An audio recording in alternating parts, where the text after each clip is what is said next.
यहां कैसे पहुंची तुम?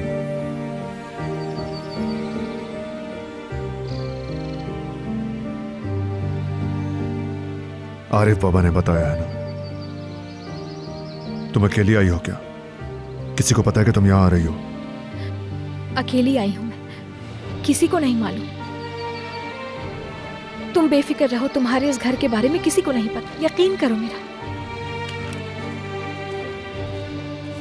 खाला, मेरी जान,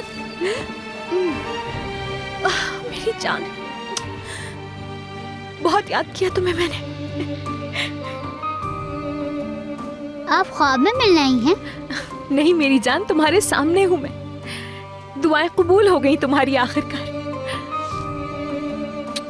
खाला, क्या आपने आते हुए बकरी का बच्चा देखा? दिखाऊं आपको?